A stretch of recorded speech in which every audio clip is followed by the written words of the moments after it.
She left you. The woman you thought you'd be with forever walked out of your life, and now you're desperately trying to figure out how to get her back. You've been texting her, calling her, showing up at places you know she'll be, trying to convince her that you've changed. But instead of winning her back, you're pushing her further away. Sound familiar? Today, I'm going to give you the brutal truth about getting your ex back, and it's probably the opposite of everything you think you should be doing. Most men completely destroy their chances of reconciliation by doing exactly what feels natural when someone leaves them. By the end of this video, you'll understand the psychology behind why people come back to their exes, and more importantly, how to position yourself as the man she regrets losing. But first, let me be completely honest with you about something most dating coaches won't tell you. The majority of breakups should stay broken up. Sometimes relationships end because they were fundamentally flawed, incompatible, or toxic. Before we dive into how to get your ex back, you need to ask yourself a crucial question. Do you actually want her back, or do you just hate losing? There's a massive difference between wanting someone back because you genuinely believe you're meant to be together, and wanting them back because your ego can't handle being rejected. If you're just trying to win to prove something to yourself or others, you're fighting the wrong battle. Real relationships require mutual desire, compatibility, and genuine love, not conquest and manipulation. Now, assuming you've honestly evaluated the situation and believe your relationship was worth saving, let's talk about the psychology of why people return to their exes and how you can use this knowledge ethically and effectively. The human brain is wired to value things more highly once they're gone. This psychological principle is called loss aversion, and it's one of the most powerful forces in human decision-making. We feel the pain of loss much more intensely than we feel the pleasure of gain. This means that losing you might hurt her more than being with you made her happy. But here's the key. This only works if she actually experiences the loss.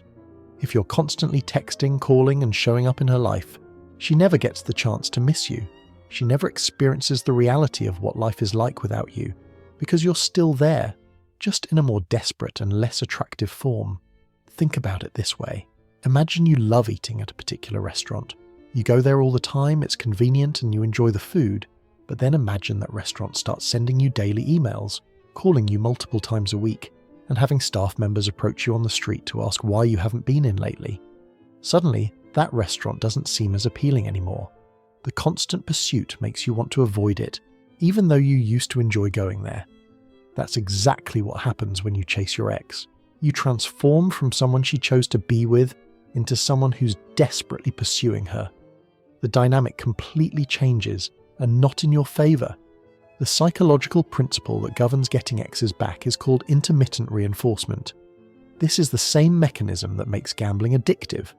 When someone receives unpredictable rewards, their brain becomes obsessed with figuring out the pattern and trying to get the next reward. But if the rewards are constant and predictable, the brain quickly loses interest. When you're always available, always pursuing, always trying to win her back, you're providing constant, predictable attention. This creates psychological habituation, where her brain stops valuing your attention because it's always there. But when you withdraw completely, you create scarcity, which dramatically increases the perceived value of your attention. Before we talk about what to do, let's discuss what not to do, because most men sabotage their chances of reconciliation with these common mistakes. You try to convince her logically why you should be together. You list all the good times you had, all the reasons you're compatible, all the ways you've changed or will change. This approach fails because breakups aren't logical decisions, they're emotional decisions. You can't logic someone back into love. You shower her with gifts, flowers, grand romantic gestures, and declarations of love. You think that showing her how much you care will convince her to come back. But desperation is the least attractive quality a man can display. It communicates low value and emotional instability. You try to make her jealous by posting pictures with other women or talking about your dating life. This usually backfires because it either shows you're trying too hard to get a reaction from her, or it confirms her decision to leave by showing her that you weren't as committed as she thought. You agree to be friends because you think it will keep you in her life and give you opportunities to win her back. This is almost always a dead end. Once you accept the friend zone, you've communicated that you're willing to settle for whatever scraps of attention she's willing to give you.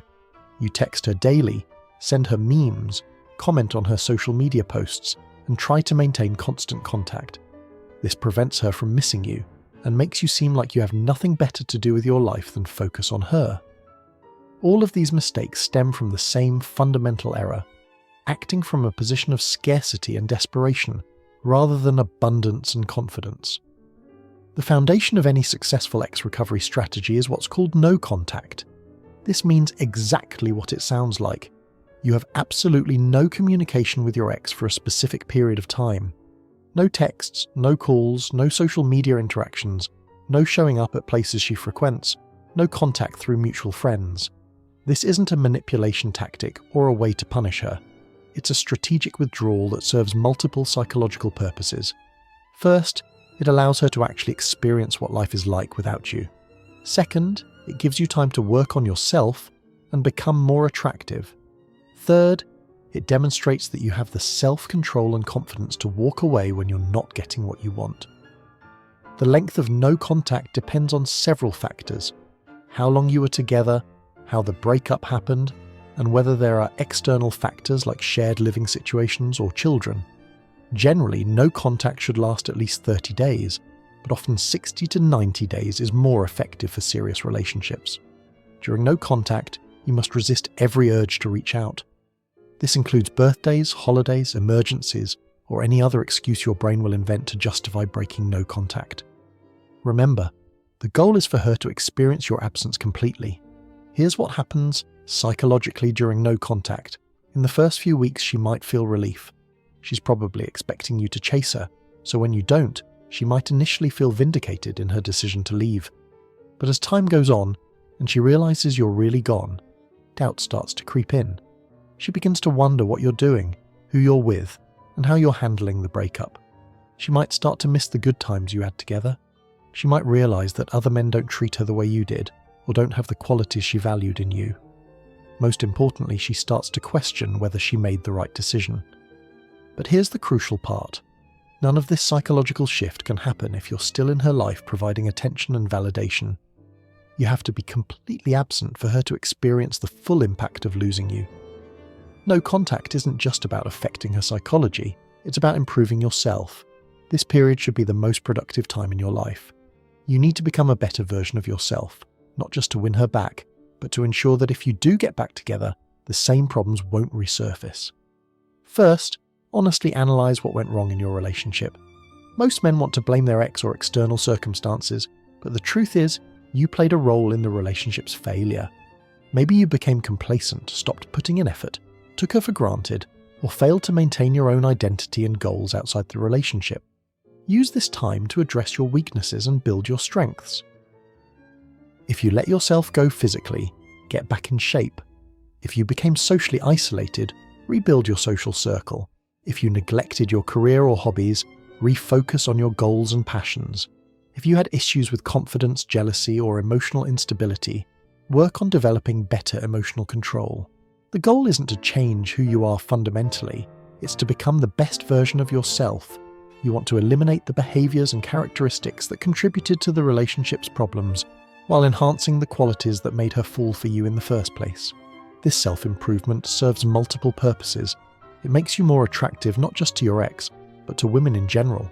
It gives you confidence and self-worth that isn't dependent on whether she takes you back. It ensures that if you do reconcile, you'll be better equipped to maintain a healthy relationship.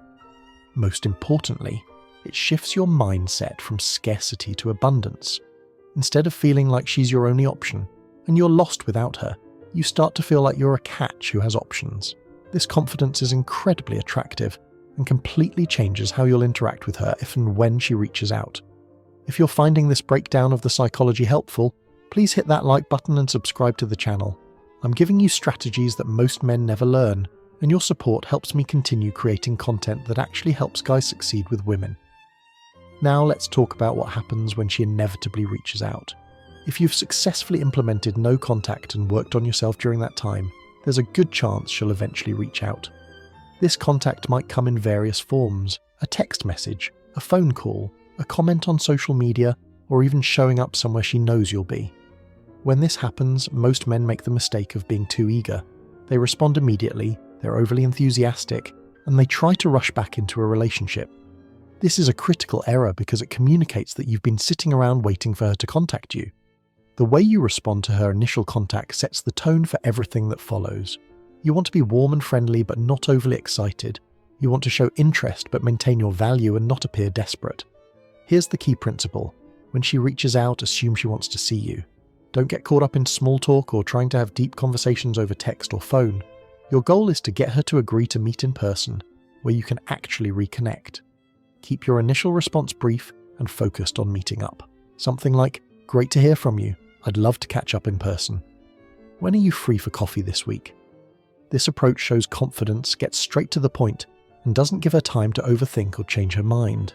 If she agrees to meet, choose a casual public setting for your first interaction. This takes pressure off both of you and allows for natural conversation without the intensity of a formal date setting. When you do meet with your ex, your behaviour needs to be completely different from how you acted during the relationship, and especially different from how you might have acted during or immediately after the breakup. You need to embody the confident, attractive man she originally fell for, but with the added maturity and improvements you've made during your time apart. This means being positive, engaging, and focused on enjoying the present moment, rather than rehashing the past or pressuring her about the future. Do not bring up the relationship, the breakup, or getting back together unless she does first. Your job is to remind her why she was attracted to you in the first place, by being the best version of yourself. Talk about interesting things you've been doing, goals you're pursuing, and positive changes in your life. The psychological principle at work here is called the peak end rule. People judge experiences largely based on how they felt at the most intense point and how the experience ended. You want her to leave your meeting feeling positive and energized, remembering why she enjoyed your company. Keep the first meeting relatively short, even if it's going well. You want to leave her wanting more rather than exhausting all your conversation topics or overstaying your welcome. End on a high note while things are still positive and engaging. If the meeting goes well, don't immediately ask for another one. Give it a few days and let her process the interaction. If she doesn't reach out to you within a week, you can suggest another casual meetup. But remember, you're not trying to pressure her into anything. You're simply creating opportunities for her to remember why she was attracted to you. Getting your ex back isn't about convincing her logically that you should be together. It's about rebuilding the emotional and physical attraction that brought you together in the first place. This happens through consistent positive interactions, where she rediscovers the qualities that made her fall for you originally. Focus on being the man you were when she first became interested in you, but evolved. If you were funny and charming early in your relationship but became serious and boring later on, rediscover that humour and charm. If you were ambitious and driven initially but became complacent, show her that you've reignited your passion for your goals. The key is to demonstrate growth without explicitly stating it. Don't tell her how much you've changed or improved. Show her through your actions, your energy, and your presence. Let her draw her own conclusions about the positive changes you've made. Physical attraction is also crucial. If you've improved your fitness, style, or overall appearance during your time apart, these improvements will be immediately noticeable, but don't make a big deal about them. Let the changes speak for themselves. Emotional attraction is rebuilt through positive experiences together. You want her to associate spending time with you with feeling good about herself and having fun. This means keeping conversations light and positive, focusing on shared interests and good memories, and avoiding heavy topics or pressure about the relationship. One of the most important aspects of getting an ex back is timing. You can't force someone to want you back on your timeline. You have to be patient and allow the process to unfold naturally. Even if your meetings are going well, and you sense that she's warming up to the idea of getting back together, resist the urge to rush things. The slower you move, the more likely you are to succeed in the long term. This is especially important when it comes to physical intimacy. If you end up hooking up early in the reconciliation process, it might set back your progress because it can make things confusing and emotionally complicated for her. It's usually better to rebuild the emotional connection first and let physical intimacy develop naturally as part of that process. The same principle applies to relationship labels and commitments. Don't bring up being exclusive, moving in together, or any other relationship milestones until she does. Let her be the one to want to define the relationship and increase the level of commitment. This approach accomplishes several things psychologically. It makes her feel like the reconciliation is her idea, rather than something you're pushing for. It demonstrates that you're confident and not desperate. It allows her to move at her own pace without feeling pressured. Not every ex-back situation is straightforward. There are often complications that make the process more difficult, and you need to be prepared to handle these obstacles intelligently. This is probably the most common obstacle. If your ex is in a new relationship, you need to be even more patient and strategic. Don't try to compete directly with her new partner or talk negatively about him. Instead, focus on being the best version of yourself and maintaining friendly contact without pressure.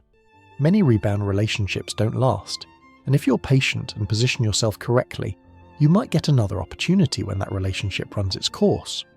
Having mutual friends can complicate the no-contact phase and the overall process. Don't ask friends to spy on her or deliver messages. Don't avoid social events just because she might be there, but don't attend them specifically to see her either. Maintain your normal social life and be friendly, but not overly focused on her when you encounter her in group settings. If your ex is still angry about how the relationship ended, you might need a longer period of no contact before attempting to reconnect. When you do eventually reach out, acknowledge the hurt you caused without making excuses or trying to justify your behavior. A simple, sincere apology can go a long way toward opening the door for future communication.